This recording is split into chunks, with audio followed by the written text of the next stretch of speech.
friends and neighbors. Welcome in the light, where laughter's the answer and hearts are shining bright. With calloused hands and wits, so raise your sharp. Let's praise a place where love ignites the spark. Hello, friends and neighbors, and welcome to Sunnyside. Well, we've done it. I've decided that it's okay for us to have cameras. Been doing that on the other podcasts that produce with the Gridiron Club, and haven't done it yet with Mr. B's dinner party. That's probably a good reason for that. We'll see how Scott Bertelsen feels about that. But the Sunny Side of Life is now also broadcast on YouTube like we have been doing, except now you can see us. So I'm sorry if this is if the voice doesn't match what you were expecting. I apologize for that. Apparently never checked out, the podcast website, but here I am. And today, it's the perfect day to start it. We've got a guest with us, and I want you to meet her. She's been sitting here quietly the whole time. We have with us Stacy Besch, and she's running for state senate. Hi, Stacy. How are you? Hey, Troy. I'm great. Thanks for having me today. Well, I'm glad that you're here. You found your way through the winter wonderland that it is when that we had that snow yesterday. Of course, we're recording this on a Sunday afternoon, and you're from here. You're off to do something that's also very important to you. So maybe we should start talking about like who you are and what you're going to go do here in a couple hours. That's awesome. Thank you. Yeah, I'll be leaving here. So thanks for doing this on a Sunday afternoon. And it is beautiful out, even though we had 3 inches of snow yesterday. Is that what it was? That's what we got over kind of west of Algona. But, okay. It is Iowa, so we shouldn't be surprised. Yeah, and it'll be gone. It'll be gone. Next week. Yeah, that's right. Next week. So that's today I'm going to be leaving here and heading to Duncan. So we're going to be at the Duncan Hall tonight. Yeah. And so this is probably my biggest volunteer job that I have done in all of my life here so far. And I believe in volunteerism, but I joined Team Iowa about 5 years ago. Okay. And Team Iowa, we're just a group of Christian patriots. We're located all across the state.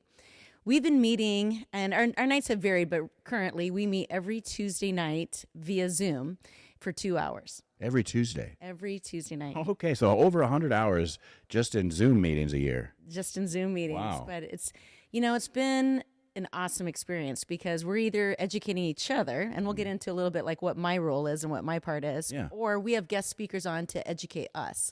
So it's been an eye-opening experience from... When we say guest speakers, we've had so many guest speakers over the last, how many years. And Dr. Lee Merritt, she's one of our key people that not only is she on our team, but she also has been a guest speaker many times for us on our team. Okay. So now saying that, it was about 3 years ago, our state director, Steve Corey, he lives in Salix, Iowa. Say that again? Salix, Iowa. Tiny little town. Salix, okay. Little bigger than Duncan. Okay, wow, it's right outside of Sioux City. Okay. Right outside of Sioux City, and he's our team lead. I mean, he kind of connected with Team America. If somebody was to look this up, Team America was started by Jeffrey Prather. Okay. And he was military. He was a part of the Fast and Furious escapade down in Arizona. Okay, sure. And so when you become a whistleblower, you are released from the military. And is that what happened? That's what happened. Oh, wow. Okay. So he wanted to see a movement. I mean, Okay. he wanted to see a movement come across this country, and a lot of military people are a part of this whole movement. And that's kind of how these teams started coming up in every state. So. And you call it Team America? Team America. Because you can also, when you Google that, there's also an old movie from the end of the 90s or something like that called Team America with puppets or something like that. So just... it's not that. It's not that. This is and if he was in the military, I think he would have known that. I think it's like one of the things we do in the military is we watch a lot of movies when we're not, doing other stuff. Yeah. Okay. Yeah. No, and he's pretty hardcore, and he's a chaplain. I mean, he's a cool man. Yeah, Jeffrey's a really good guy. Yeah. So well, Chaplain probably didn't see that movie then. Yeah, he probably didn't watch that. Okay. Maybe we won't tell him about that. Yeah, don't worry about that. Yeah, right. So that was how Steve Corey said to us about 3 years ago. He said, we really as a team, I mean, what are we doing? Like, what are we fighting? What can we help our state with? What can we help our country with? And the first thing we kind of brought up is what do we think our country and states are facing as the biggest challenges, and human trafficking rose to the top. And the first thing I can share with any audience is that the United States of America, we are number one in the world when it comes to child trafficking and child pornography. Wow. It's not a statistic we want to celebrate. No, we it's don't want to nothing be to number proud one of. in that. Yeah. How does that happen? We just have the most consumers and buyers here within the states. We've made it too easy. Okay. Really, way too easy. Yeah. So that trickles through all of our states then, if that's, what's happening as the United States as a whole. Mm-hmm. So then when we started kind of breaking this down, we needed somebody to say, I'll take this on and I'll bring awareness throughout everywhere across the state, because we realized that if it's that prevalent in the United States, we know Iowa had to kind of be up there too, even though we think we're Iowa nice. Right. Yeah, we think. Well, we are. I mean, I think we are nice people, but we are also at really the crossroads of America, aren't we? With I-80 and I-35. But if you came to my program sometime, you'll hear, Troy, that's the perception I'm trying to get people away from. Okay. We all think that. We come from the Johnny Gosh days. So we Right. think it's about kidnapping. Yeah. We think it's about creepy white vans, I-80, 35, 29, or Right. I-corridor. Yeah. And yet that's a really tiny piece of the pie. Yeah. Yeah, our small towns probably have more happening than anywhere on the interstate. Really? Yeah. Yeah, I do. I mean, that's when I grew up, the milk carton stuff, and you say Johnny Gosh, and, that was a big, everybody was concerned about it. In fact, I remember going on a family vacation, and my mom, she's so glad this is on, now we're on camera, and I was like, she would tell my cousin Dean and my brother and I, as we were heading out to go fishing in, I think, Guttenberg, Tennessee, and she's like, you guys stay together, because otherwise you'll get kidnapped by those Arabs. And then she said, Mom, I love you. You said this. She's like, you guys are good white meat. And I'm like, I don't even know what that means, Mom. What is going on with you? And so Poor Mom. my whole life, at least since that time, mid 80s, I've been thinking, am I? What's going on? Who's in that van? So, and you're saying that is part of it, but it's a very small part. It's part of it. Yeah. I mean, I don't want to say that kidnapping's not happening, because Right. it is, but it's evolutionized into something much greater and deeper than that. Wow. So I raised my hand and said I would take this on, even though I come from that background. Mm-hmm. So I was clueless. I mean, I was naive. I was clueless. And that was 3 years ago? That was 3 years ago. Okay. Because I was just thinking like you did. I'm like, well, it's just kidnapping. It's the interstates. Right. And Haven't heard about that in I Algona. live far enough away. Yeah, I Yeah. live far enough away from the interstate, from Clear Lake. It can't be happening to Yeah, me. right. Around our area. So when I raised my hand and said I would take it on, I've been a speaker for over 25 years. I just had no idea I'd be speaking about this. And we can get back into that later if we want to get into that. When I raised my hand, I was immediately thrown into meeting our top 3 detectives in our state at that time. And it was Greg Hall and David Gonzalez Okay. out of North Liberty, Iowa. They were working for Hope for Justice. Okay. And then we had Ray Fiedler out of the DCI out of Waukee. Okay. So all of them came to Algona. I learned from them there. I was on the road with Greg a little bit. I learned from there. And so we just really started bringing all this to a presentation form to where I knew that we had to get out to the public. Mm-hmm. So I put the whole program together, but we needed a foundation. And that foundation was, we kick it off, and I'll be doing that tonight, is we kicked it off with a documentary called Grid Shock. Okay. Grid Shock was produced right here in Iowa by Vanessa McNeil. Okay. This documentary is only about sex trafficking in Iowa, and it's alarming. Oh, wow. It's alarming. Now, where's she from? Is she from She's Iowa? from Des Moines. She's from Des Moines? She's from Des Moines now, and she lives in Des Moines, but she went to Iowa State University, and then she went on to UNI to get her master's. Mm-hmm. She's still a life coach now. We still stay in contact, Mm-hmm. but she put this together because she was a victim, not of sex trafficking, but she was sexually assaulted by an older sibling. So she knew there was a much darker, deeper side to all of this. And a lot of times that kind of stems it or could feed into the start of all of this. Mm-hmm. So she put this together.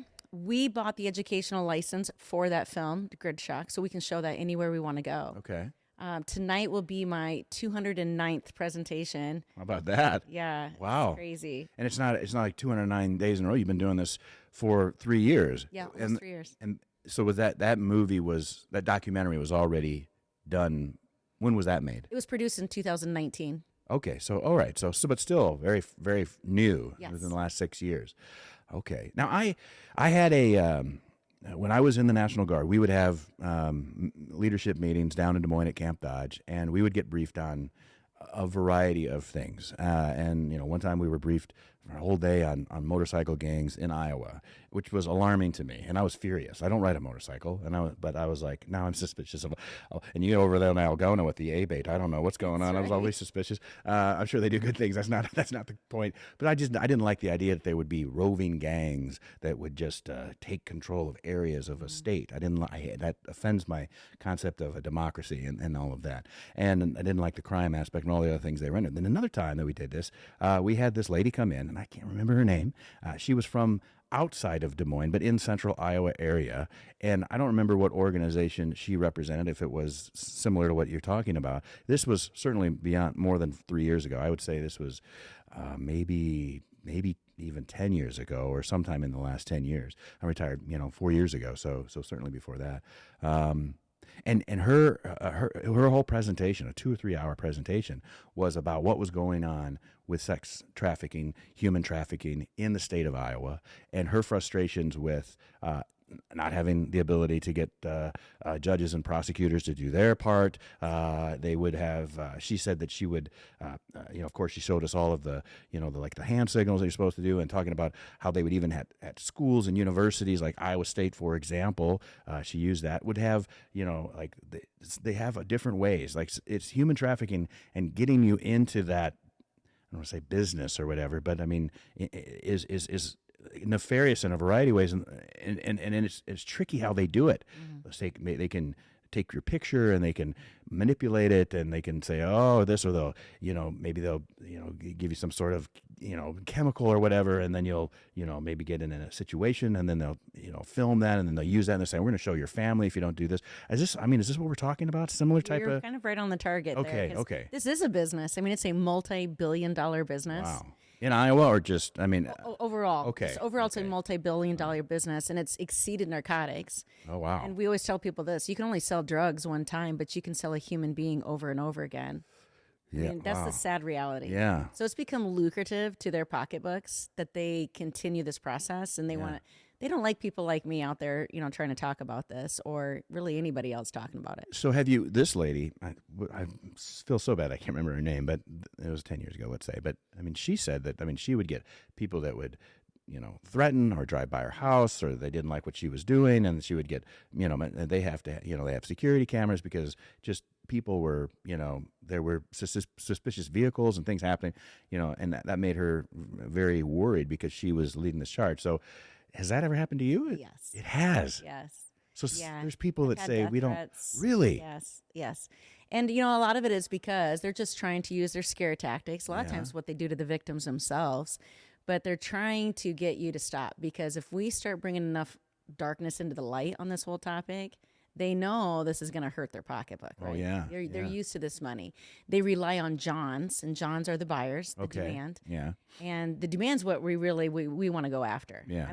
We wouldn't need the supply of victims if we got rid of the demand. And in Iowa, we have a huge, mass amount of demand. Okay. I can understand, I think, the driving force behind that. But, why is it how is that how do you fix that? I know that's a tough one. So Mark Thompson's a legislator right now down in, our capital. He's from, Wright County. Mm-hmm. Mark keeps kind of saying, we keep saying the same words. We want to go after demand reduction. And there's a big question mark on how do you go after them. We just need to start exposing them. Mm-hmm. Because in Iowa, I love that we're Iowa nice. So you talked about that. I love that we're Iowa nice. We raise families here. I wouldn't trade it for anything. But let's face it, we'll say, well, I know that man down the street. There's no way he could be involved. He's a nice guy. He goes to my church, or I see him at things. And so we tend to turn the cheek and turn away and not get involved because we're Iowa nice, and we see the good in everybody, which is why I love living here. But there's a lot of demand around, and it's not any one town specifically. Could we name some towns that are cesspools for some of this? Absolutely. I'm going to throw the word out, Okoboji. Oh. We have some towns that are, you think about it. They get a lot of traffic. Very wealthy people coming from all different areas. They don't actually reside in Okoboji. Mm-hmm. They know exactly who to call to get a girl there, or boy, and then they have their way with them, even at parties. And it could be multiple men or multiple people on one victim in one night. Okay. So that's not Iowa nice. No, it's not. That's terrible. Okay, so I could see then. So who's behind? Like, who's behind all of this? Like the Scooby-Doo episode.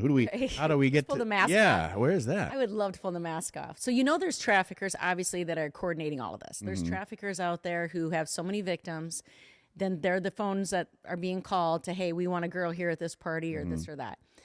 So the traffickers, the thing is, if we keep going after the traffickers, the Johns will just go find another trafficker. Okay. So we need to expose them both, right? If we're going to try to really eradicate this or end this.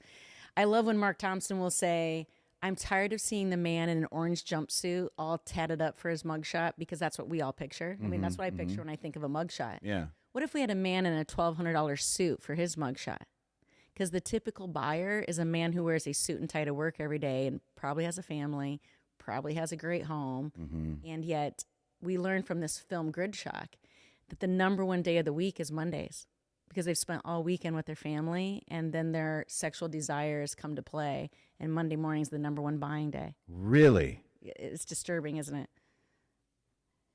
I mean, boy, that brings a whole new aspect to that Bangles song. Monday, Monday. I mean, I had no idea. That's news to me. Monday. I would have thought it would have been a weekend, but it That's makes what I would sense. think too. Yeah. No, granted, we won't talk about parties. I'm going to assume then the weekend, but you're right. I would have never guessed Monday. The first time I ever saw Grid Shock, that was one thing that stood out to me as like Monday mornings or Monday at noon or Monday after work. And that's where a lot of times these girls are being taken to, or boys. And I never want to just discredit and say boys, because if we really kind of get into this, Troy, boys are the highest paid commodity. They will pay more for a boy than they will a girl, especially if their age is 10 and younger. So my mom was right. Yep. Like in 1984. You were that boy fishing. Yes, she was. Your mom was smart back then. Yeah. She She's so didn't smart, want to see your face on a milk carton. Right. And these kids today, they don't even know what that is. They don't know what a milk carton with a face is. It. Yeah, but she blamed the Arabs. So are they the ones behind this, or is it? No. No, unfortunately, there's no discrimination on race, color, sex, political party. It doesn't matter. Yeah. It can be anybody, anywhere. So did they have a lot of times how do they get them? How do they get these kids? Or these they're not all kids either. I mean, right. How do they select them? How do they get them? How's that process? So the number one way is through the phones or their devices. Really? Number one, yeah. So when we think it's about, I see him at the Walmart or I see him at a truck stop on the interstate. Yeah. Again, that I'm not saying that doesn't happen, but it's a really tiny piece. But that's where everybody, unless we bring awareness, everybody's looking for, that guy's following me around in Walmart and he might be taking my kid. But then these same parents, when they get home from work, they tell their kids to, go get in your room or do whatever, or sit on the couch, and they throw a device in front of their face to either keep them quiet or to keep them occupied. Parents, it's happening through their devices. Oh my gosh. Number one. And I tell these kids, I've been going around to schools now, and I've been in front of now almost 10,000 students to this day.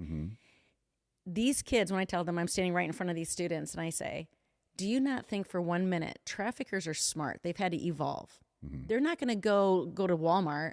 They know that every kid has a phone, and they know that every kid has certain apps. They're going to go to the most popular places. Wow. Yeah. Walmart's not the popular place anymore. It's your device that you're hanging on to. And if people would just start to realize, especially parents, they'll come up to me and they'll say, well, Stacy, I know exactly who my kid's playing with, and I have parental controls. And then I always say this, I want to go beat my head against a wall, because parental controls, when my phone breaks down, Troy, guess who I hand it to? I hand it to a kid to fix it. They can bypass all that stuff. I mean, let's be real. Yeah. I'm not smart enough to navigate through it, but a kid can. Right. Yeah, that's amazing. Yeah, so, parents in some parts of the country get taken to the police station because they let their kid walk to the store, and they, that's not good parenting when you let your kids out there walking, because we have this hysteria about whether it's Johnny Gosh or, nobody wants their kids to be kidnapped, but at the same time, those same parents that are, having a Karen moment, taking somebody else's parenting and saying, you're not being a good parent, I'm going to turn you into the police because you let your kid walk alone to the park or whatever. Right. They're throwing their own kids in front of a device that is just, the whole world is behind there, and not a good one. Oh, that's a great, because here's the statement I tell everybody. If your kid has access to the internet, the world has access to them. Wow. Yeah. That's a powerful statement. Used to say we invited people into our living room. We were watching TV, and remember when Disney was on Saturday nights, and you could just sit around with your family and watch, and you're just inviting Walt Disney into your living room. But now it's like with our phones and our devices, our tablets and all that stuff. I mean, you're inviting. It's not Walt Disney. No, not at all. No, not at all. And they look for the most vulnerable. Yeah. These predators are online, and it's so easy for them. These kids think they're talking to another, like if, you and I were 12 years old and I was messaging you, you as a 12-year-old boy, you probably believe that I'm a 12-year-old boy playing with you. Yeah, yeah. And the reality is, more than likely, I'm not. Yeah. I could be easily a 50, 60-year-old man from maybe the same town or maybe across the country or across the world. I don't know. Yeah. But these kids believe it. So they believe it, and they start engaging in conversations, and pretty soon this person who they think is the same age as them finds out a whole lot of information about them, like their parents, their family life. And as soon as they feel they get one little tidbit of information that they can prey upon, they do it. If they find out their parents, this just happened to a boy in Esterville. This guy found out that this boy's parents were poor, come from a poor family. So he started sending him lavish gifts, and we call it lavish gifts. It could be anywhere from, devices to cash to a bicycle to a car. I mean, it could be anything. And this boy was getting lavish gifts and then, of course, cash. And the cash, this man said, give that to your parents to help them out. And parents just thought it was a guy being a really nice guy. And then when the moment is right, they strike. Wow. And they made this boy meet up. Yeah. And then not only is he raped by this man, but then he's sold to other men. Oh my God! So where is he? Like they found? How do you know this story? Or we don't know where he is? This boy was in my presentation at Esterville Schools, Yeah. and then he talked to me afterwards. And all these stories, these kids come talk to me, and it breaks my heart. He was listening to you. Yes. And that's when this came forward. You know what he said to me afterwards? He heard my whole presentation, which is a 2-hour-long presentation, because I have the film, and then I share how this is happening, what is going through these people's minds, and then how they go after the kids. And he came up to me at the end right away, and he said, I'm being trafficked, and I had no idea I was being trafficked, because he didn't know what to call it. He didn't know that's what it was. He knew something wasn't right. Well, yeah. Right. That's a big, that's huge, got to be a huge part of it. Like, because we make parents aware. And then there's a tendency to say, yeah, probably not my kid, but I mean, yeah, we got to keep an eye on this. But then the kids themselves, I mean, when it's happening like that, you said he didn't know even what to call it, and this was occurring. That's right. Yeah, because you want them to come forward and say, hey, this is like that would, they need to recognize what's happening. Right. Kids need to recognize it too. Yeah. But let's face it, grooming is all about manipulation. Mm-hmm. So they're manipulating these kids into, they figure out where the triggers are. Mm-hmm. More than likely, they're vulnerable kids, either troubled homes, split homes, low confidence, low self-esteem. Those are the people they go after because they know exactly that they can just start preying upon it, get them convinced that their life at home sucks. Mm-hmm. We had a girl from Hampton, Iowa. She got lured in on her Chromebook. And when she got lured in, this man convinced her. Now, she thought it was a 16-year-old cute boy from California. That's who she thought it was. It was a grown man. He convinced her that her home life was just terrible and that she'd be better off living with him, and sent her a one-way plane ticket to California. Did she take it? Or by the grace of God, the mom found out 2 hours before that was going to happen. Oh, man. Wow. And this is all happening, like you said, right here Iowa. in This Iowa. is literally like, these towns I'm naming. Yeah. I mean, so it's right here. And yet parents are probably, the youngest people that are probably coming to let's say the majority, coming to my presentations are mostly the grandparents. I don't know if the parents are just wanting to say, hey, I'm too busy, or this wouldn't happen to my kid, or it's not in my neighborhood. I'm going to look at the camera. I am begging you to start showing up to these presentations, because if you have a child at all, I'm going to say at all, it doesn't matter what age, you need to be educated on what is really happening. Because if you're not, and you're not getting taught, or you're not teaching your kids, someone else is teaching them. Yeah. Oh, and they're not good lessons. So I think if you, we make the kids aware, make the parents aware. That is an uphill battle all its own. You've been fighting that, you said, for the last 3 years, and you Yes. you said you're 209. 209, yeah. tonight in Duncan. This comes out on a Monday, so it'll be after your presentation, but apparently one of the busiest days of the week for this type of nefarious activity. And so you talk about the Johns, awareness. I mean, what do we have on the books right now for prosecution, obviously, of people that are human trafficking, purveyors, but then also what's on the books for the subscribers, I guess, yes, to this type of activity? Well, that's a great question. So Mark Thompson, I still consider him a hero in my eyes. Again, he's that legislator from Clarion area. Mm-hmm. He was a Marine. He was a whistleblower, so of course they moved back to Wright County, and then he felt the calling to get involved with our state capital to help combat human trafficking. One of his first things he did in 2023 was initiate a bill that would change our laws. Because our laws for years here in Iowa, we were a Class D felony for human trafficking. So that means you could go steal a $1,000 TV, or you can go human traffic, and it's the same consequences. So you might get 2 years in jail, maybe, and you might get a $1,500 fine. But when we're talking about a multi-billion-dollar industry, $1,500 is not going to do any good to these people, right? Yeah. So it was just awesome. That went through his bill to change it to a Class A and a Class B felony. So it's a Class B, which is the same as like attempted murder, manslaughter, etc., if they're caught with someone over the age of 18. Mm-hmm. And this law applies to anyone who benefits. The Johns benefit from this, definitely. Yeah. We got money going to the traffickers. Johns are benefiting physically wise. So because of this whole transaction taking place, B goes towards anybody over the age of 18. Class A felony, same as murder, is applying to anyone who gets caught, who benefits, under the age of 18. So that passed through our House and our Senate, both sides of the aisle. Everybody was awesome, worked together. We got it passed, and our governor signed that into law May 16th of 2023. Okay. So, great. It's on the books. I know, we were all excited. 2 years ago, yeah. 2 years ago, but guess what, Troy? It took until this last February, so almost 2 years later, to get our first case.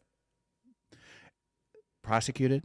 Or first case prosecuted. Correct. Yeah. Yep, we finally did. His name was Gerard Anderson. He was from Hiawatha. Mm-hmm. He lured a girl, a 17-year-old girl from Dubuque, on Facebook.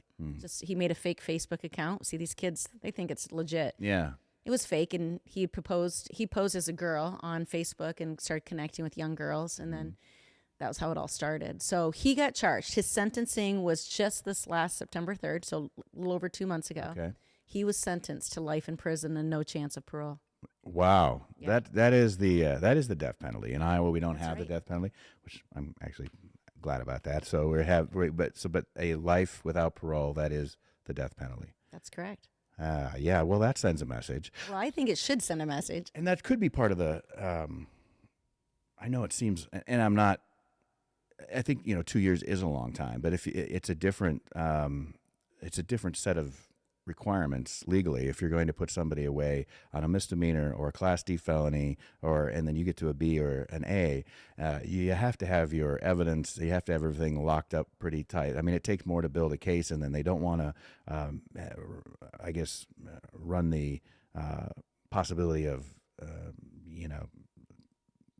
the case being thrown out or anything like this. So I think. Those cases probably take a little bit longer too, don't they? Probably a little longer. I mean, I've become friends with so many law enforcement across the state, which they're just awesome. I'm a definitely back the blue kind of person. Yeah. But here's what's happening. I'll say the theme happening across the state. Cops are giving up. And why, they told me, they spend hours on these cases, just like you stated, to have the judges or prosecutors just dismiss the cases. That sends a different message to me. It does, yeah, and that is true. Yeah, if you're going to, so when I was in the Army, active duty out in New York at Fort Drum, one of my tasks that I got to do was work with the CID as Criminal Investigation Division. Thought I was going to be an agent. You have to do on-the-job training to do that, and so I did that, and then I got sent to Korea for a year. So and I was waiting, and then I decided I'll come back to the National Guard in Iowa, in Algona actually, which is hilarious. It's not there anymore, but yes. I was an artillery guy there. But you had to do so much work to build a case because CID only works in felony crime, so it's different than like military police or. whatever the Navy version is of it. I know that was a TV show, but like we did so much work and so much effort, and sometimes what would happen is you'd have this massive case that took months, maybe even a year to put together, and then it's ready to go to the judge advocate, and it gets pushed back to reprimand by the chain of command within the battalion or the company even or whatever, and it's like, well, what are we doing? Like, what did we? I mean, this guy's going to get off scot-free. I mean, maybe they lose their rank, maybe they lose whatever, but I mean, then they go back out into the world and do crazy things. So that to me is, I understand from a very small perspective how police officers must feel when they put all that effort. But that doesn't mean that you still have to do it, because it's. I mean, eventually the wheel starts turning. Right. And we get a little more traction on this type of thing. And I'm going to pray that's what's happening here, because like now that we have some precedent set, okay, so now maybe it makes it a little easier for hopefully prosecutors and judges to say, we have a law to follow. It's clearly defined in that law what is trafficking, force, fraud, and coercion. And if you look at those three words, there's a lot of cases that fall under those three words that we should be charging. So you say that again. So force, fraud, or coercion. So force, fraud, correct, or coercion. Yes. Did I say that right? You did good. Okay. Well, so then, because this brings to the element I think the question in maybe some people's minds regarding human trafficking versus prostitution. Now, both are illegal. That's correct. Yes, they're both illegal, and so there's a libertarian side of this that says, look, prostitution isn't good, but when you make a law against that type of thing, do you create a black market? And have we created this for ourselves because we've made prostitution illegal? So are human trafficking, are they working? Are they making this money? Is it the people behind the kids and the people that are forced or coerced into doing these type of things that are making the money? And then is there a difference? The prostitution was like, well, it's like, oh, I'm just a freelancer, it's still illegal, and it's not morally good. It's not good for the family. And when families break down, communities break down, we all know that's the. But we have this true. Stigma about prostitution. Yeah. So in this film, Gridshot, she does a great job of interviewing some people that are right from our law enforcement from Des Moines area. Yeah. More than likely, 99% of prostitutes are falling under human trafficking. Are falling because of the coercion part. That's right. Yeah. So the money, they're not keeping the money. Yeah. They're being put out in the streets to do prostitution when really in reality that money's just being handed back over to the trafficker. Yeah. And they're being held as slaves, whether it be in a house or maybe they're in their own home, but they're being forced to come in and out. I mean, I know a girl in Fort Dodge who she was a young girl, she was in high school, being forced to show up in hotels in Fort Dodge where she was being prostituted out by a trafficker. And what is the power that they have over for those kids? Yeah. That was one of the signs that we look for, is a second cell phone. They gave this girl a second cell phone. Okay. Told her that was hers to keep it hidden, but you better answer it at my beck and call. And or else, like a lot of times, what they'll do is sextortion. These kids are taking nude photos. A lot of kids are taking nude photos. Okay. They take a nude photo, and all it takes is. Not funny. Can you imagine, like, the effort that we would have had to go through? And when I was growing up, if I wanted to take a nude photo of myself, there would be another person involved, more than likely. Probably my friend Matt, and then we would have to, like, a Polaroid or something. It would be after football practice, and then so it's like, and then it's like, but you've got this one Polaroid, and then you're.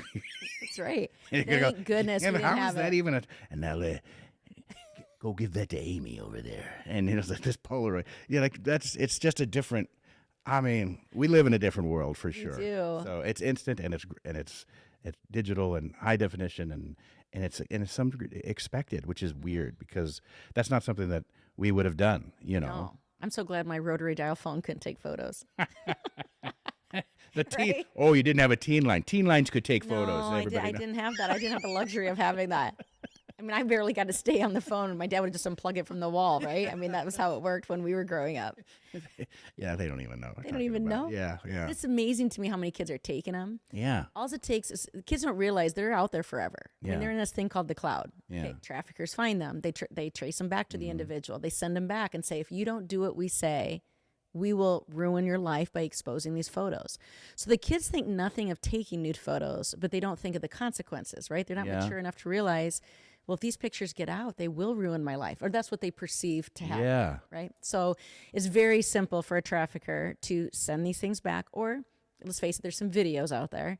And then they'll say, here's a second cell phone. You will do what I say. And so they had to come up with their excuses. And this girl from Fort Dodge was continually telling her mom she wanted to go stay overnight with friends. Yeah. Well, the mom doesn't think a whole lot of it because she's 16. She's, she wants to go hang out with friends instead of hang out with mom. Seems like a typical teenager. But yet when she found the second cell phone and got into it, all those texts were making this girl show up at hotels in Fort Dodge where she was prostituted out. Oh, man. Yeah. See, people don't realize this is happening all around us. And kids don't realize too. Like I would have to imagine. So the mom was horrified, Oh, horrified. and so this has worked out to some degree. To some degree. Yeah, but She's at least stopped. I mean, the girl's not being trafficked anymore. and at some point, I mean, the mom had to have said, "I'm guessing, why didn't you just tell me?" Yes. That's the thing. If you took weirdo, look, if you took a picture of yourself that's inappropriate, Yeah. and somebody tries to leverage that, you need to just own up to it and say, yeah, go ahead, release. Well, you know what, Troy? Like, Because No, I mean, I would look. I was a very pompous, egotistical teenager, so I would have been like, send it, get that Polaroid out there, let's see what happens. Nobody's doing that. you thought it would pick you up some dates, probably. I had hair, and no. But that's very hard to do that, and it's hard to put right. yourself out there like that. We keep telling our kids like be bold, what is it, slay queen, and all that other stuff. We promote an entire lifestyle of, I don't know, Taylor Swift is wearing barely anything, and everybody loves her, and all these so we have this, and this has been going on forever. Sex does sell, and so But we've normalized it. we have normalized it, and yet it still works. It's so weird to me that it still works, where you can leverage somebody and say, I'm going to ruin your life with this photograph or this video. I could see how maybe some of that, I could see how it plays, but I just Well, Iowa, we have a law. Yeah. It's a felony charge if you're caught with a nude photo of yourself or your girlfriend, boyfriend on your phone and you're under the age of 18, it's considered child porn. yeah. So you see, they can use that leverage that, if you don't do what we say. Of yourself? Even of yourself, because it's considered child I mean, porn. I don't have any of that on my, and I'm also, but like, it's just, on my. Sweating, Troy. I am. Well, there's a fire going. The lights are. This new TV thing. So they can be like a person of themselves. They can be prosecuted. That's right. For that. I don't know. Does that seem right? I've been I think it should. Okay. The reason I do is because until we stop these kids from that type of behavior, sextortion is always going to exist, which then rolls right into trafficking, Yeah. which rolls into prostitution and pornography. I mean, it all is connected. Yeah. So where do we start? Where do we start and stop? And I've been begging law enforcement all across the state. I'm like, would you just go arrest one kid from every school? If we just arrest one kid and they get charged with a felony charge for their nude photos, that might say a statement. And you know what law enforcement told me? Stacy, if we go arrest one kid from every school, we will never get done. That's all we do, because almost every kid has one on their phone. Oh. I mean, I need to go back to the Polaroids, friends. That's just terrible. I think we need to too. It's way greater than. Yeah. My eyes have been opened up so much because we probably come from the same era. We came from Playboy magazines. We didn't have like video porn on our phones. Yeah. I mean, so when you like step up to how life has changed dramatically from the 80s and 90s to what these kids have access to today, it's alarming. And pornography really, during my presentation, the very end, I bring it home with this. Pornography is the gateway to human trafficking. Absolutely. Yes. Yeah, and that, from what I understand, that spiked after like 2008 because of the iPhone. That's right. Because in 2 clicks, these kids have free porn. And a video is very different than, like I said, the magazine with the nude photos. Because the video plays over and over in your mind, creating a highly addictive dopamine drug. Yeah. Yeah, that is absolutely correct. I mean, that is a huge problem across the world, but certainly here in the United States. I mean, and we have, men particularly have a issue with pornography. Correct. And so that's its own animal to try to, figure out. And I don't know if, my solution for most things is like, well, you probably need to get in church on this one, and I'm not sure how much government can fix everything, but I am interested in the platform that you're obviously now very familiar with, doing this for the last 3 years, and now you're running for state senate in a primary. So you are you're a Democrat. I'm just kidding. I know. Just giggle. I know you're not. So you're a Republican, and you're gonna run now in a primary, which would be next June. Yep, June 2nd. June 2nd. So tell us about that. Sure. The last 3 years, I would say for sure, I've just been on the road so much that I started seeing gaps. Not just with human trafficking, I just started seeing gaps and listening to people and traveling all over and having lots of conversations. And Team Iowa, of course, has brought some of that to light with just some of our guest speakers. And I just started having seeds planted, even though I was resisting. I mean, I'll be honest, Troy, people were saying, like, you should run for an office. You should help with this. And I was like, there's no way in hell I was going to do something like that. I just thought that seemed crazy. And then I just, when God asks you to do something, you kind of do it. I mean, I felt like he's the one that kind of put that courage in me to go out and speak on such a terrible topic. But then I felt he said to me, Stacy, it's one thing to talk about it. It's another thing to go do something about it. So how do we do? What's the do? And I felt the next best thing was to run. I'm going to be honest. I feel like we have a mess down at our Senate, down at our Capitol. And I felt, well, what if I could go down there and be the voice for the people and be a voice for these victims and survivors that I've come across? Now, in order for me to do that, and of course, this is not the only thing I'm wanting to help fight, it comes with all the other things I've learned over the last few years, was I'd have to primary. And primaries, that's probably the number one question I get is, why would you primary? Why would you challenge another sitting Republican? And it's a good question, but I have an answer for that. Okay. Because if we don't start primarying people in our same party, then we're always just saying we're good enough. And Stacy doesn't believe we're ever good enough on anything because we should never get complacent. And so David Rowley is who I'll be challenging June 2nd. And David's a good man. I mean, I have nothing negative to say about David, but if we need people down there who are not. Where's he from? He's from Spirit Lake area, Dickinson County. Is it Milford, or is he from? But in that area. He'd have been in that area, the whole Dickinson County area. Over by Okoboji. He's over by Okoboji. And again, he's a nice guy. But I would say this, like, we are at a moment in time. Yeah. We cannot afford to have people sitting at our state capitol sitting on fences. And you mentioned when we talked, lining this up, that he was, but he was appointed. Yes. So he got into the role 6 years ago. And then after he got into that role, because it was an empty seat, then his first basically ballot, general election would have been in that fall of 22.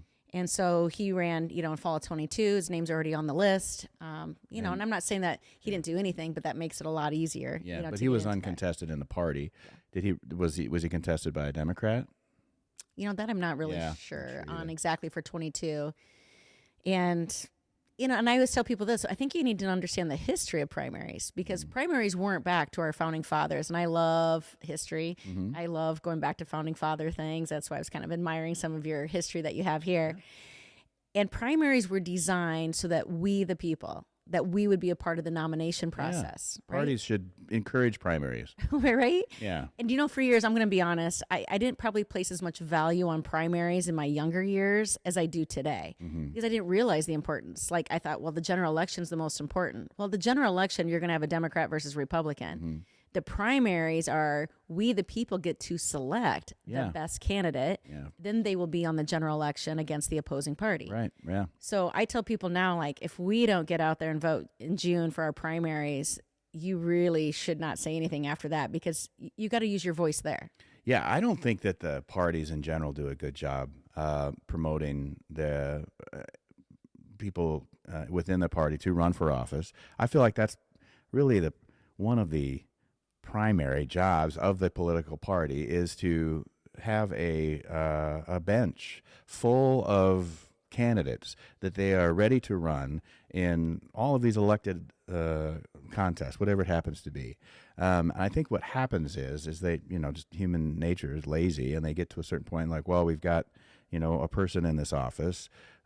They won, and so now we can continue to raise funds, and now they're going to continue to stay. And it's just easier if we just build this war chest and have some other person come in. That's always, maybe that is a good solution, right? That's how you keep the same senators in office since 1980 or whatever, and God knows there's nobody else that could ever do. Like, look, Chuck Rice is a great guy. He's never missed a vote, and he's still kicking along at 90 or whatever he is, but it's like there's nobody in the state of Iowa in the Republican Party that could also do a good job and never miss a vote. I think that maybe that is, heretical to say in the party, but it's like, I'm glad you're primarying. I feel like that is important to get that message out. So why is Dave Rowley? You say he's a good guy, and he's obviously in the same party. I don't know him. I've been met with him at different times in forums and school board type stuff when we're down at the state capitol and lobbying and that type of thing for school stuff. And he seems like a nice guy, but why, what do you have that he doesn't have? And don't give the Kamala answer that, well, I'm a woman, No, so what do you got? That would not be my answer. Never. That would not ever be my answer. Cause I believe in this. It doesn't matter what sex you are. It doesn't matter how old you are.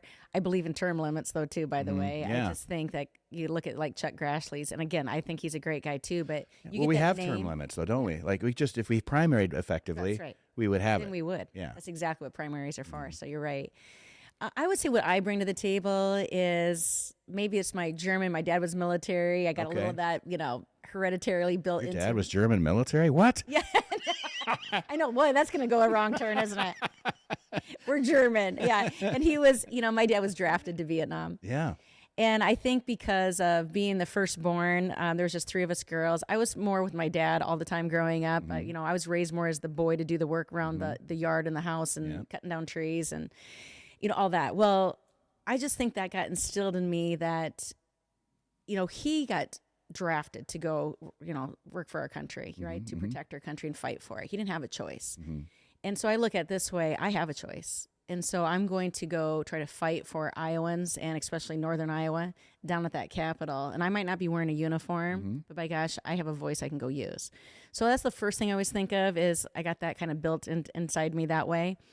But I really will stand firm on things. I'm a Christian conservative. I'm just going to say it. That's who I am. Yeah. And I just believe that God gave us principles and values that we should never waver. Well, if you're down at that Capitol and you're sitting on a fence, whether it be the satanic altar that got put into our Capitol, or it's abortion, or it's, we're going to take away your land and give it to these millionaires for private gain. Those are principles that should never, ever be wavered on. In fact, if you are a senator or legislator down there, you plant your heels firmly and you say, there's no way I would ever vote for that. Yeah.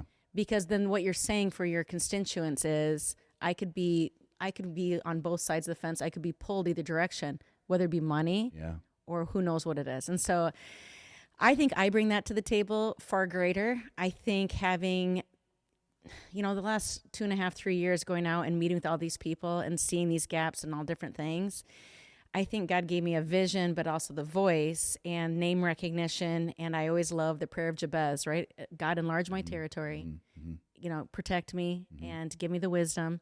And I think that's exactly what he did.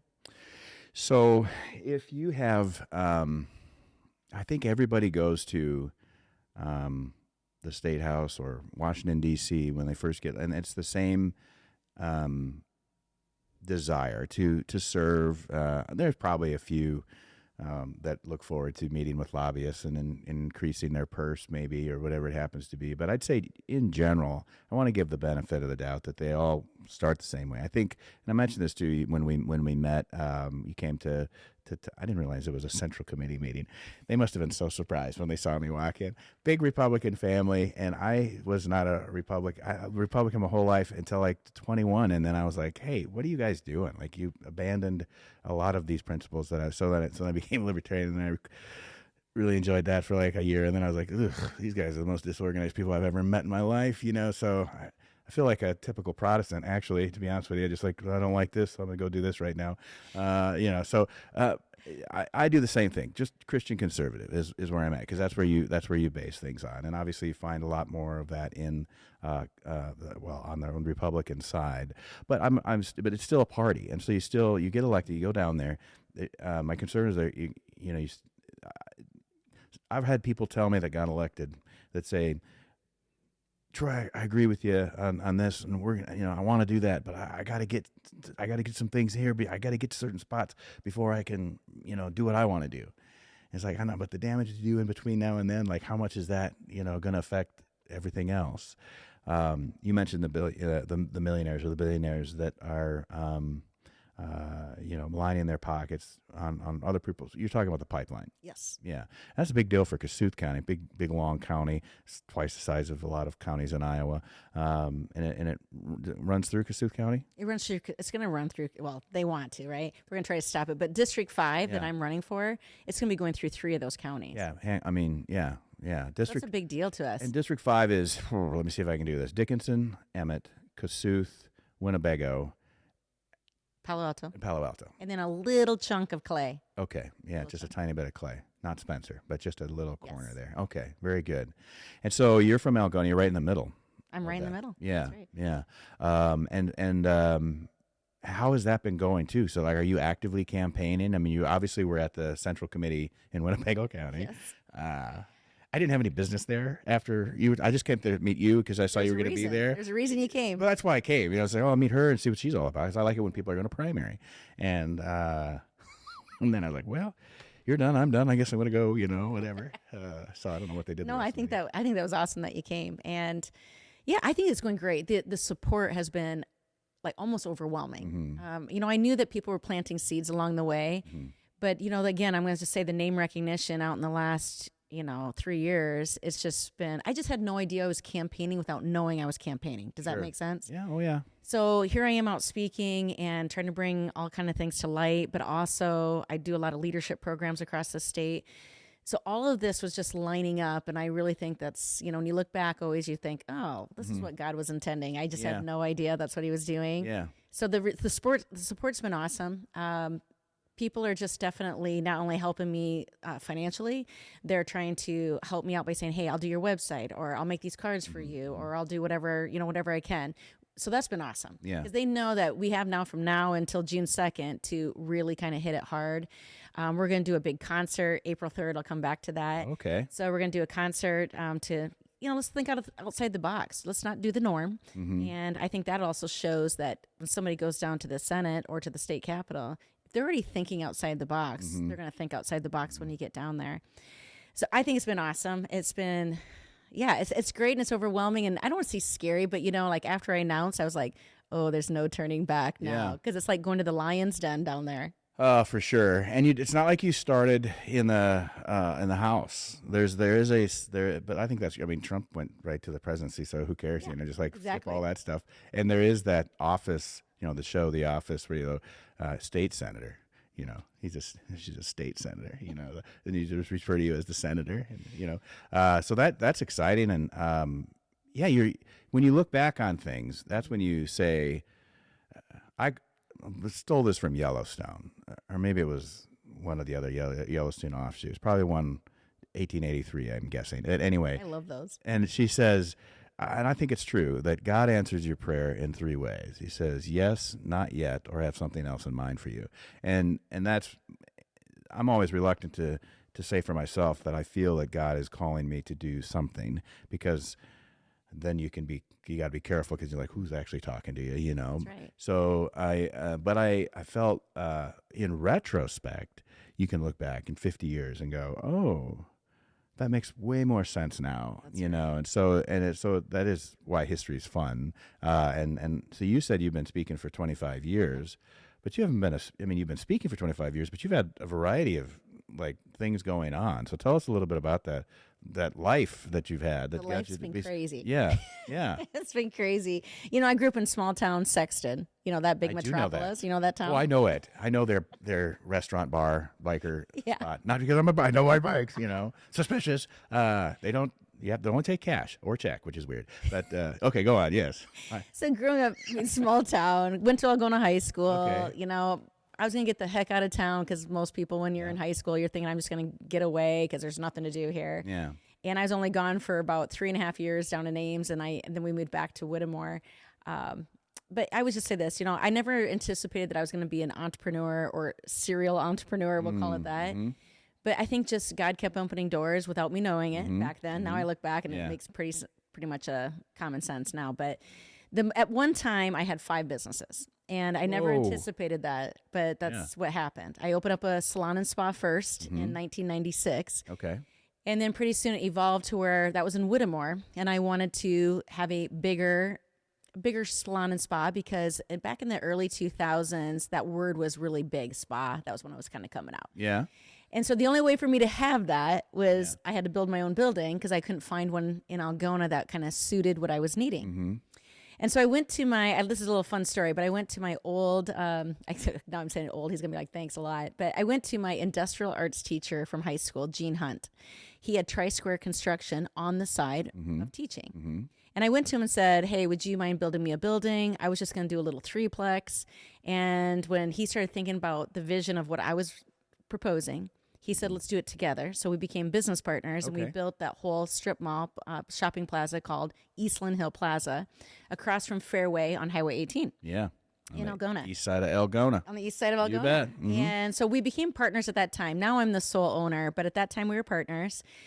And of course it's filled. You know, we get it filled right away. Well, you don't really anticipate that as businesses come and go, whether they be ill-managed or it was no longer a need. And I'd be sitting there with an empty storefront. And panicking, to be honest, because the bank still owns me, right? So the bank still owns me, and I'm thinking, I need something to bring in rent. And then my community mind would go to, what does Algona need, and what could fit in that building that would bring in rent? And this is literally how it would start working for me. So my mind is always like, what do we need? What can the community benefit from? And then what can fill a void? And so that's how I end up opening up multiple businesses. I had a coffee shop. I had a women's boutique. Yeah. Now I have a consignment store. Okay. Fitting into voids that we had, but the town of Algona needed it. Mm-hmm. And so that's how that's kind like of your my own baseline. Chamber of Commerce. Kind of. Yeah. And I was really active in the chamber. Yeah. What do we need? Yeah, what do we I'll need? start that too. Yeah, and I'm a risk taker. I mean, what person would start all those businesses without having some risk, underlying? But I live by one thing. I live by the PCW paper, and people always wonder what that is. It's the pros and the cons, but most people go with whatever list is longer. I go with the W, and the W is the worst case scenario. Okay. And then I live by one line. If you can take the worst, you take the risk. That's great. So, okay, so there you go. If that helps me with my Senate race, I think it will, because that's how I'm going to look at things when I'm down there is PCW. Okay, what's the worst case scenario? Yeah. What's the worst case if I don't go along with this this guy, this group that really wants me to, and they say, ooh, you probably might not get elected if you don't do this. Yeah. And then what do you say? Worst case? Is that the worst case? That's not the worst case. And in fact, there's people down there who have made it a career, right? And they're like, what if I don't get elected next time? Here's what I'm going to tell everybody. When I go down there for the 4 years, if I don't get elected after those 4 years because I either couldn't be bought or I didn't do my job, then my time is up. Yeah. If it's God's will, it's going to happen. If it's not, it's not. So I could care less. I'm going to tell you that right now. Yeah. You get me down there, I'm going to work as hard as I can. I'm not going to be bought. I call it trafficking. I'm not going to be trafficked down there. Right. And so if that's the case, I'm not going to get trafficked. Yeah. So if that's the case, and in 4 years it's up, well, then you know what? That's maybe it was my little season that God wanted me to do it. So I think this entrepreneurship then kind of flourished, but along this whole way, I had also started ICM seminars, and that was a part of the speaking business. Okay. I hired a tutor back in 2003. He was a national speaker, and I asked him if he would tutor me for a year to become not only a better speaker, but how do I put a program together? Okay. And he didn't know me. So when he said, well, I'd be willing to do it, but here's the deal. Like, if I'm going to do this, you got to give 100%. And I said, you don't know me that well. Yeah. Because I was raised that you give 110%. Okay. You do whatever the other people aren't willing to do. And that's kind of what my dad taught me. So that's kind of how I started looking at it. And so after that training of a year of tutoring, I was speaking all over the state, mainly to like women's conferences, leadership conferences, all different kinds of topics. But that's kind of what got me started. Like talking about being an entrepreneur and... I was in risk-taking classes. Okay. The number one that I got hired for the most was who you are makes a difference. Just really realizing that, we're here. What are you doing with it? Yeah. And what you do impacts other people. That's amazing, and you get paid. I mean, it's paid for those. You get paid for those. I don't get paid for these. not for the ones you're doing now. You don't get paid for the. Don't. Yeah, but you get paid for the. I always same thing with like I don't do other people's podcasts because there's like things you can get on that are circuits, and then you want to and you gotta you have to promote yourself as an expert, and I'm like, I don't think I'm an expert on anything. I have a variety of interests, and I've done a variety of interesting things.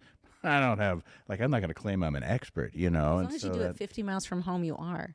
Is that the trick? That's the trick. Okay, that's what it is. Yeah. Well, that sounds about right. I mean, I used to doctor my resume a little bit when I was 16, to get a job in radio.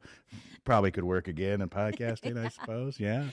Well, that's interesting. So you've been doing all of that, but you're also, so you're married and farmer, right? Yep. Yeah. So tell me about that. So I'm married to a farmer, and we are kind of the Brady Bunch. I have 2 kids. He has 5. Okay. So we kind of got 7 kids between ages 20 and 30. 7 is enough. Yeah, 7's enough. Yeah. Yeah, remember that? I think it was 8 is enough. It is. Okay, I was like, wait a minute. Yeah. I think it was 8. Yeah. But they're all grown, and they're out of the house. And so to us, it's like looking at, how can we still influence them, but also help this generation, right? That's coming along. So my husband farms, and we live out in the middle of the country, and I love it. I love the serenity out there. He does construction as well, besides of farming. Okay. But it was because of living on the farm. He was doing construction, because you decided to build a thing, or when did that start? No, he's been doing construction. That's what he went to college for. Oh, okay. So he went to trade school for construction. I went to trade school for cosmetology. Okay. So we're both trade school grads. Yeah. We're proud of that. Yeah. In fact, I think more kids could do. Yeah. Kids, go do trade school, That's right? That's what we want to say. And so he's been doing that his whole life besides farming, because face it, in the 80s when he graduated, farming wasn't so good. Right, yeah. So always having that supplemental career on the side has always been essential. And with him doing that, and of course my family, my parents grew up in Palo Alto County. Okay. So my grandparents were farmers, and my great-grandparents, and they came from Germany.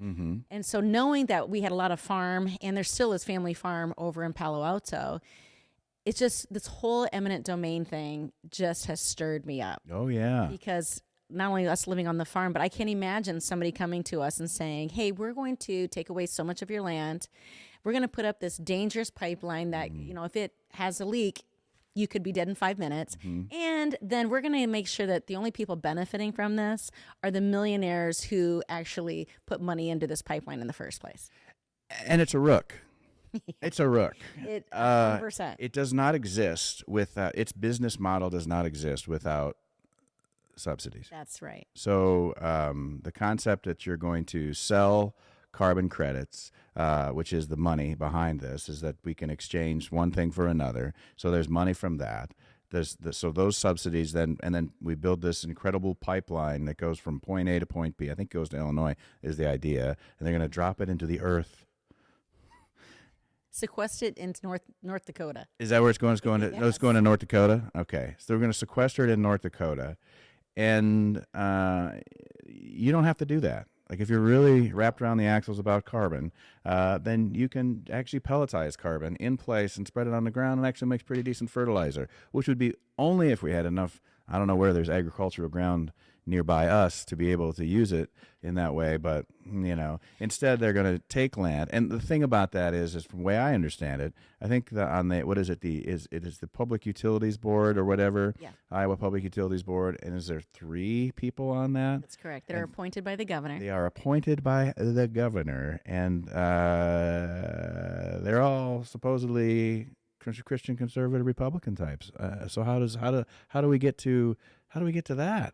and the eminent domain thing. Now, this is where I still am pretty libertarian, because I'm like, how are you even thinking that you can take it for really any use, but how is this supposed to be a public use? A Republican has to buy into the novel concept that is inaccurate, that it is a public good to buy into this greenhouse gas, this carbon. I'm not denying that there's climate change. Duh, there is, but this is just we're being hoodwinked. It's a boondoggle. It is a boondoggle. 100%. It's taxpayer dollars put into these businesses. They make the business. They get investors. They would not invest if there wasn't all this money out there in subsidy.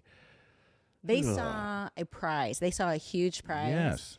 And that's why they're fighting tooth and nail to get to that prize, because they have a lot to gain from it. Mm-hmm. And I'm not against, like, if it was a natural pipeline coming through that was going to benefit the people.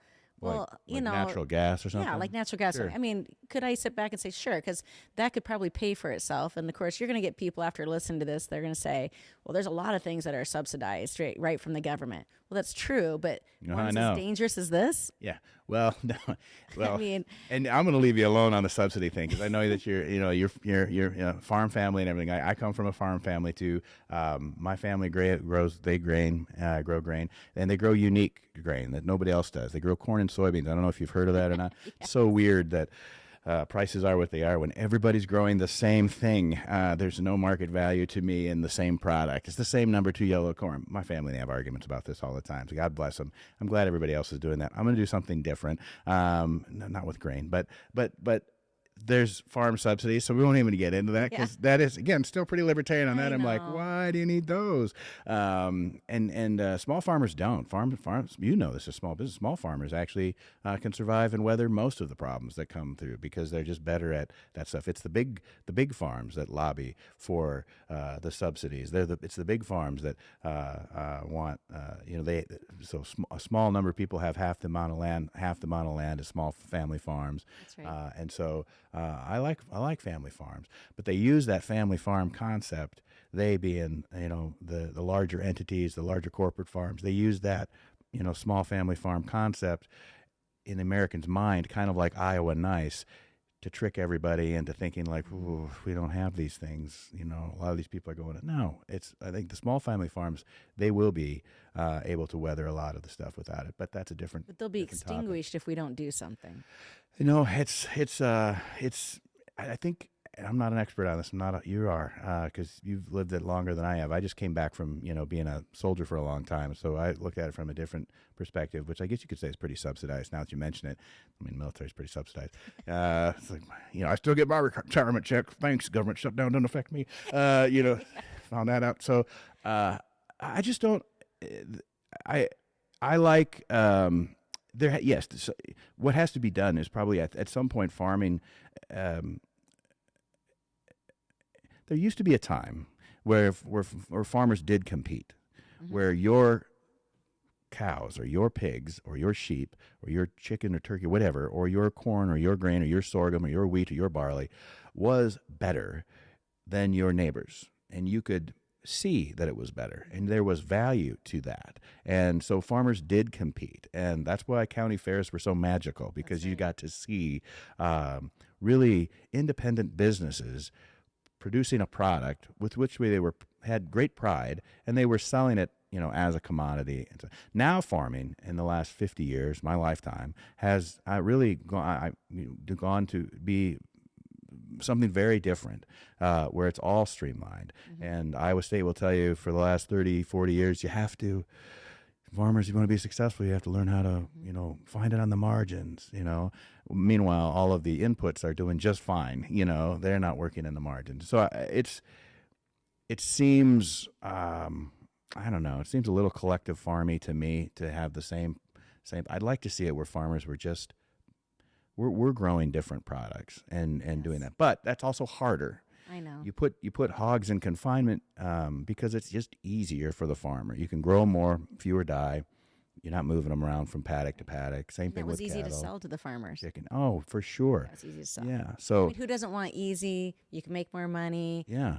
You can use the manure on your land. I mean, there is Right. some good things. Well, 1,000 acres used to be what, a 3 or 4 person, 5 person, Oh, but not anymore. now it's 1 person. 1,000 acres, 1 person can do that. Maybe occasionally need some hands. Yeah. So we, and I'm not going to, wax poetic about a time that I wasn't even really a part of other than the county fair thing back in the 80s. You bet, good times, Little 4-H. Yeah, 4-H. I wasn't even FFA. I should have been. I had to build a fence this summer. Learn how to do that at 50. It's a great fence, but man, times have changed. It's a good workout. It was a good workout. Yeah. Wrecked a lot of jeans on that experience. Yeah. But anyway, so back to you.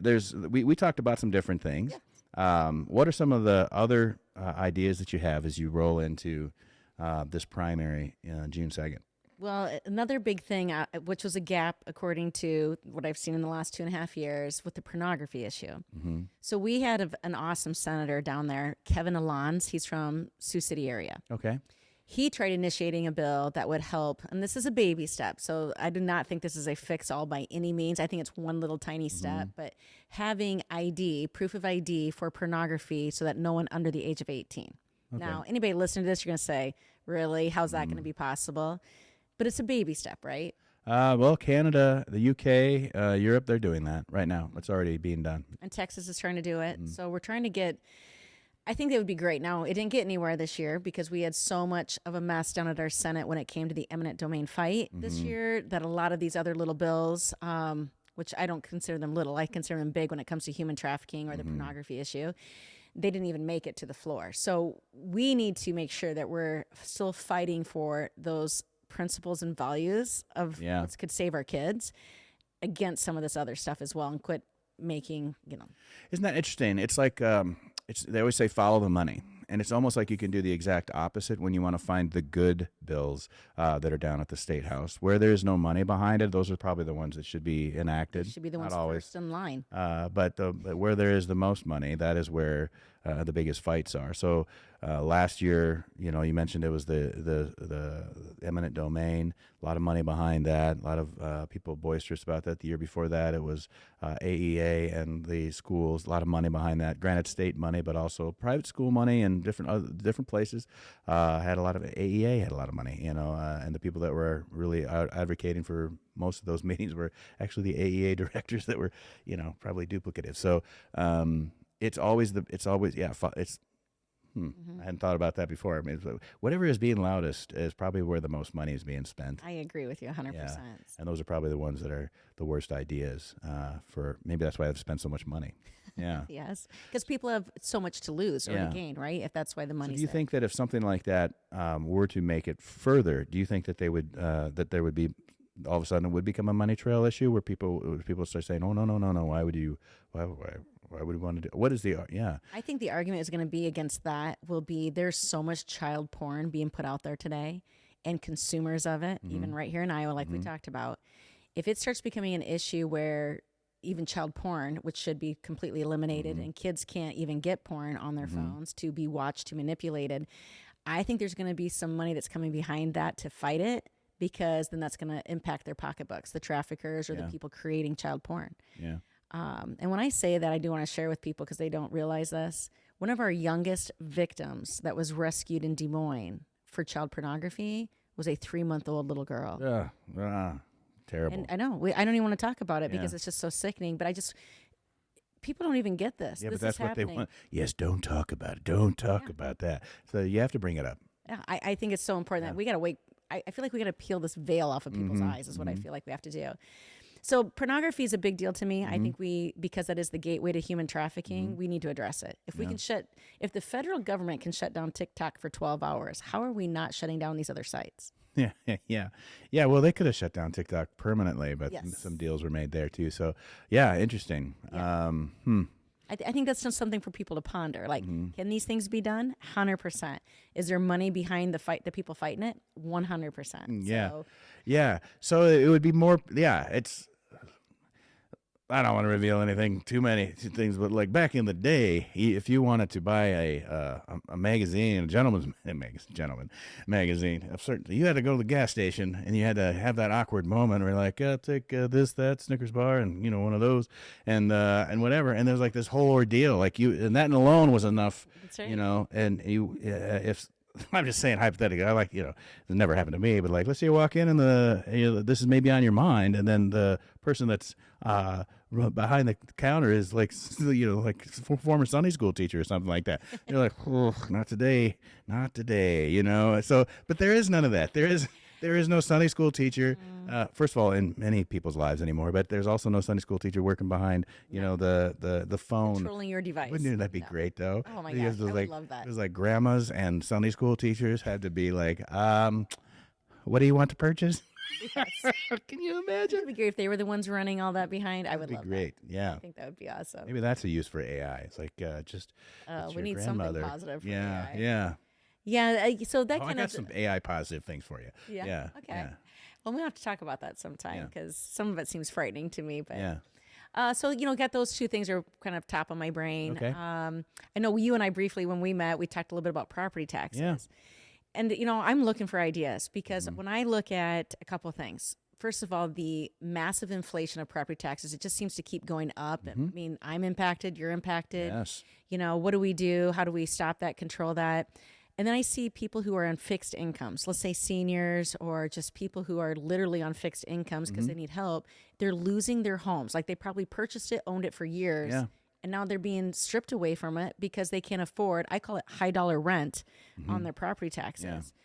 And there has to be a solution. I don't have the perfect answer. So I keep, as I'm talking to people out in the public, I keep wanting to get ideas so that we can compile these ideas and come up with the best solution. But I think it's a crime that we're charging all this money. And then that kind of comes back to me thinking property taxes, they're being split between state and local. Mm-hmm.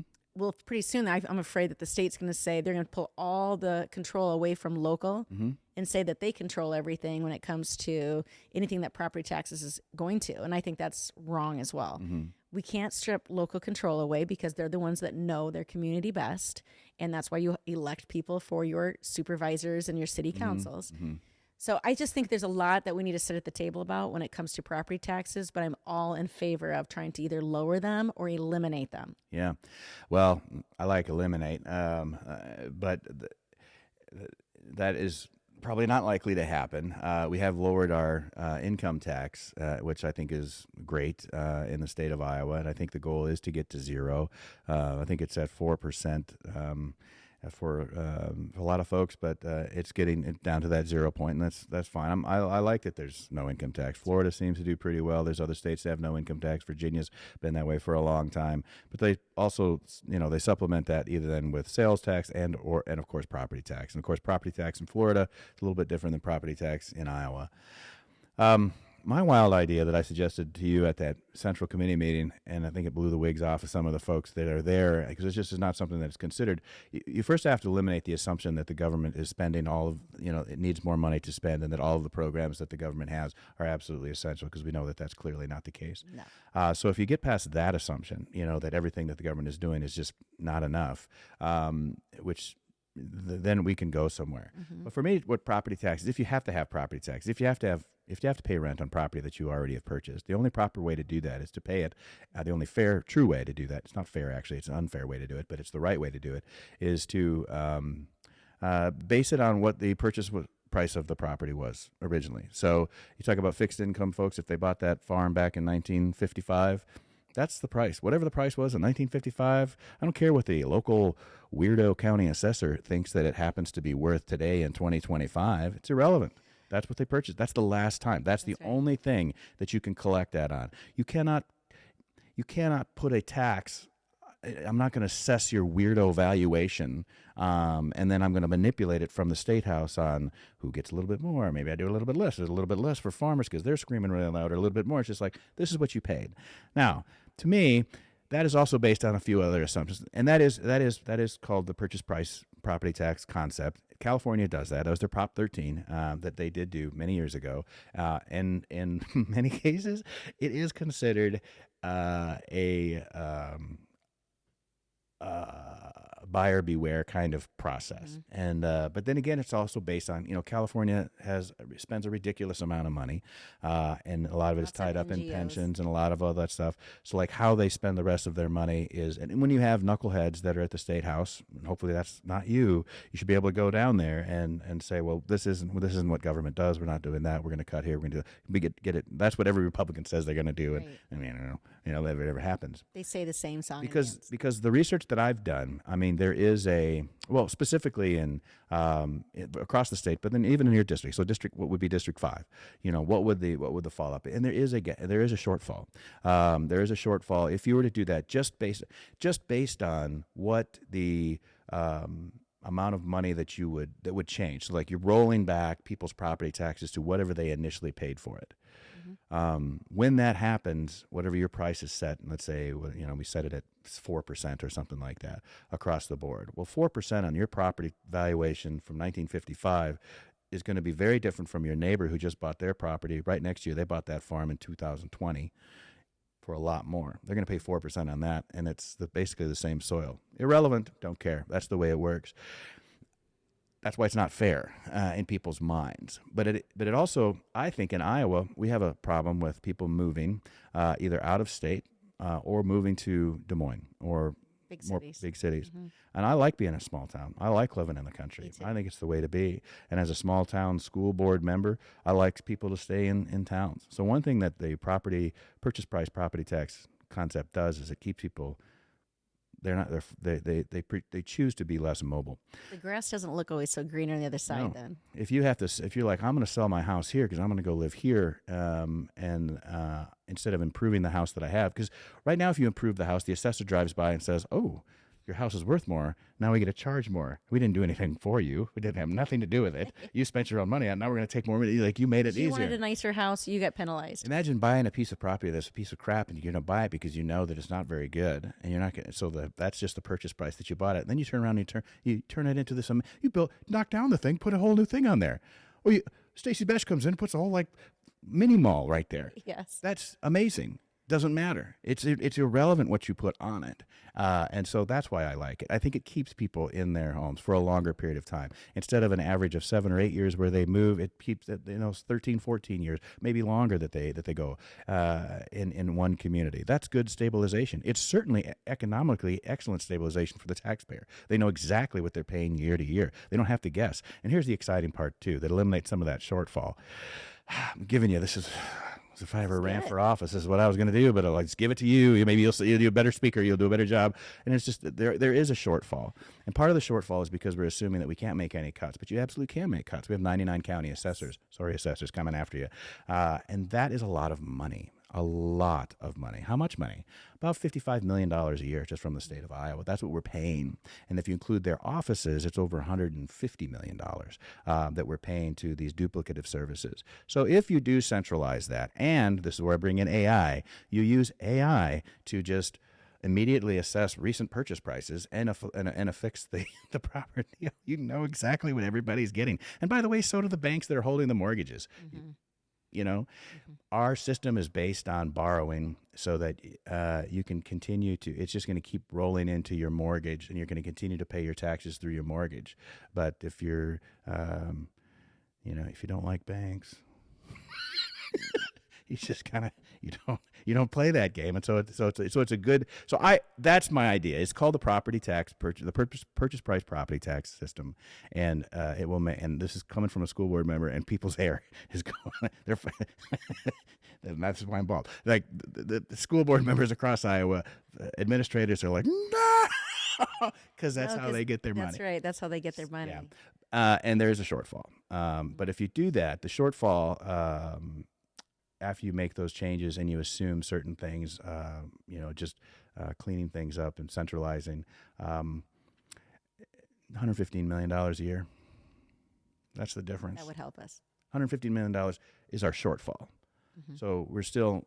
So do you think that we could come up with $200 million a year that we could shave out of our budget beyond what I've already, shaved out? And by the way, I know it seems like I really did a lot of research on that, but that all was done last night in about 45 minutes, just working through Chat GPT, because that information is all public, and it can do in seconds. It's like I said, I would ask it questions and say, assume this, what would happen this, how much of this, what would it be in Palo Alto County? How about just District 5? What about Winnebago County? How about the entire state? And what if we eliminated 9? And what is the assessor rate? And then you can, get in further with it. Information. Yeah, I kept it for you if you're interested. Hey, but thanks. Yeah. I would love it because, Yeah. I mean, again, I'm trying to collect all this different ideas. Yeah. I had a man over from Okoboji, and he had a good point. He said to me, most of the people in Okoboji, it's not their year-round home. Yeah. So, you got property taxes there, Sure. but he's like, but what about all the people that just come to shop? Mm-hmm. And I did like his idea too, is that, what if we eliminated property taxes and you did across the board, you raise sales tax? Mm-hmm. Because then it goes for the shopper. We don't charge sales tax on groceries, so we're not hurting the person that way. But if you truly wanted to shop Mm-hmm. and you're saving money on property taxes, you're probably willing to go shop more. Sure. And so I would thought sales tax would be a good idea. Yeah, and school boards have the ability to do that. Counties have the ability to do that. You can put your Local option. Yep, local option sales tax are really good. That will create a variety of different rates in different communities and things like that. But I think that's where local control does matter. Yes. Yeah, it certainly makes a big difference. But here's the other thing too. On if somebody's going to Okoboji and they don't necessarily live there all the time.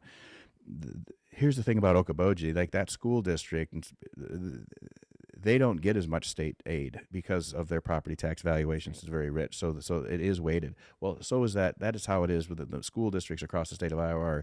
That money is shared. That's what SSA does. Nefariously, as a rural person, I will say, go ahead, Des Moines, keep moving around. But we'll stay put here in the small town, God's country, where things are intended to be, So go ahead, keep moving around, because we'll keep pushing out that sales tax. So they may not like it in Polk County, in Lynn County, but I mean, I don't know. I think it's another good solution, at least to look at it that way. But well, it'll definitely cause some. Well, we'll see how. I don't know. It'll cause some issues for sure, because that'll be the big option is like, well, there will be a shortfall. But that is the same thing that happened with state supplemental aid, and there's a shortfall and changing our taxes as it is. So and change is always difficult for a lot of people. Yeah. So that is one thing I would tell people, like, just come to the table with different ideas, because you're going to get people who are not going to like every idea. There's going to be something out there, but I think collectively there's no reason we can't work on that together. Yeah, and there's going to be somebody that has worked really hard in the same way that you're going to work hard on human trafficking and the pornography stuff, and you're going to be like, there's somebody, that worked really hard, 15 years ago, is passionate about a thing that we have to look at again and say, is that the best? Is that a program that we need? And and so can we eliminate that? Not talking about eliminating what you're working towards, but somebody just as passionately worked hard to create a program that costs the taxpayers money, and do we get the benefit on our dollar? So time to kind of go through all those. Yeah, absolutely. Yes. Wonderful. Well, I'm sure there's a lot more we could talk about. It's a little bit of time, 8 months before the primary. Is that right? Correct. 8 months about that. in that time frame. And you've got a concert coming up in April. Let's talk about Oh, that. yes, I forgot about that. Yeah. So there was a man that reached out to me, Trey Taylor. So he was from Colorado originally, and he got founded by Dolly Parton. Okay. And I love Dolly. Now we're talking. Yeah, and Trey's just this cool guy. So Trey moves to Nashville. Yeah. And so he's in Nashville, and he just is a true American patriot, conservative Christian. Okay. He then loves old school music. He Right. just wants everything to be back to, like, it's kind of like how I say, I want to go back to Little House on the Prairie. All It's right. kind of the same way. Roll down that hill. Don't be a Nelly. Don't be a Nelly. She's great, though. She's actually a great. I've heard her on other podcasts. That's true. Yeah. Yeah. So Trey just he plays old school music, from, Glenn Campbell to Roy Orbison to just, Ronnie Millsap. Oh, yeah. He just has his guitar and plays in Nashville and does a great job. He reached out to me, and he's reached out to, he said, about 30 people across the country that are running for seats, and said, you're exactly the kind of person we need fighting in our country. And he said, I would put on a concert for you. Let's do it. That sounds And I great. said, I'll be honest though, Troy, at first I was scratching my head like, this seems too good to be true, right? Yeah. Until like this podcast, to be yeah, honest. kind of like this podcast. Troy seems too good to be true. Yeah. You do a great job, buddy. So Troy, now you got me saying Troy. So Trey, Mm-hmm. Anyway, said, you find the venue, we will come, Yeah. and we want to kick it off. And so there's going to be some VIP tickets that we're going to sell. Mm-hmm. So it's going to be on Friday, April 3rd, and we're going to have it at the Barn in Okoboji, Okay. which is a cool venue. Like, Yeah. that's an awesome venue. He's going to be there with his guitar, and he's just going to be singing old school country. Yeah. He's going to talk a little bit about just patriotism, which we should. We should all be proud of our Yeah, country. Absolutely. And we'll have a meet and greet with VIP ticket sales. So the only tickets I think that we're going to do is just the VIP ones. That'll be a meet and greet and ahead of time. And then we're going to do literally open to the public, free will donation. And all of this money, then Trey donates the entire thing to the campaign. Wow. And that is what, April what? April 3rd. April it's a 3rd, Friday. a Friday night at the Barn In Okoboji. Okoboji. Write this on your calendar. Yeah. Stay tuned. Yeah. That is awesome. And is it him, or he brings in some people he's got? It's him and another guy. Okay. That's it. And so Yeah. they bring, I mean, it's literally the old school of sitting on a Yeah. stage with a guitar. You don't have to have all this, great no, stuff yeah, to make yeah. you good. I mean, it's just old school and great guy. Yeah. So I'm thrilled. I'm honored. I mean, I'm honored that he said, you're the type of person that we need. Yeah. And so we're going to put on this concert. Well, that is, and how many does the Barn hold? I'm not really sure. I don't know. If we get between 300, 400, 500 people, I mean, I'm going to do a cartwheel. All right. Well, let's see if we can just pack that. I don't know what the auditorium holds. I don't know but exactly how many it holds, but we'll get it done. You said that you haven't done an audience of 1,000 yet. no, I've not for human trafficking. I've not. Yeah. So anything else that you've done a big audience for? No, I would say, my biggest audience for human trafficking has been about, 620 people. And Okay. I think if we get, if we can top that at this concert, that How would be about it? Let's do real. that. Should we make it a goal? Let's do that. Let's do that. Better be Yes. there. I will. Mark That it sounds on your fun. calendar. April 3rd, Yeah, Friday, April 3rd. 2026. Yeah, I'll I be mean, around. shoot, put on your cowboy boots, get your cowboy hat on. Let's Just got do back it. from Nashville, actually. Oh, well, then you're going to fit right in. That's right. We were gone last weekend, and so we were in Nashville. And we didn't see Trey, but we saw a lot of other great folks, and so a good time. Yeah. Wonderful. Yeah, I'm looking forward to that. And again, I just want to thank everybody for their support. I mean, just whatever part that you want to do. I do have a website, Okay. and the website is stacyforiowa.com. There it so, is. StacyForIowa.com. yeah, just get right on there. They could donate. They can just check out who I am. The rest of my platform that, we don't have time to talk about everything today, but the rest of that platform is on there. It continually grows, and I just want to thank you, Troy, for just having me today. It was great. It was a pleasure to meet you at the GOP meeting in Winnebago, and I just love all the people up here in District 5, mainly because this is my roots. This is where I grew up. This is where I raised my family, and I want it to stay this way. Perfect.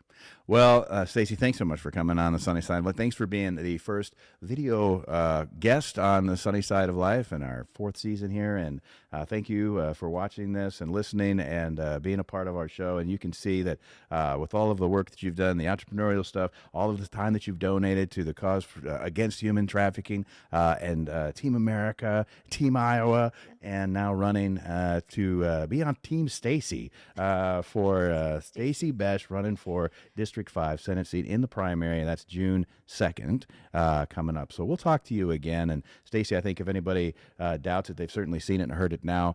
You have certainly been the sunny side of a lot of people's life, and look forward to seeing how you will continue to be the sunny side of people's lives as you go forward. Thank you so much. Yep. Thank you, everybody. When the shadows fall and doubts begin to creep, remember together we're strong, never weak.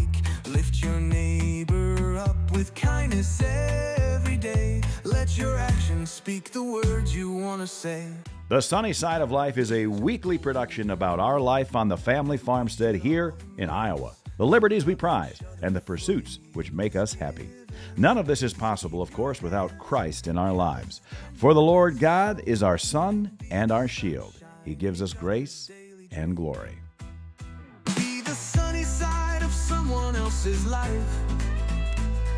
Share your light and joy through struggle and strife. Keep your heart open and your soul always bright. Together we will share this sunny side life. Be the sunny side of someone else's life. Share your light and joy through struggle and strife. Keep your heart open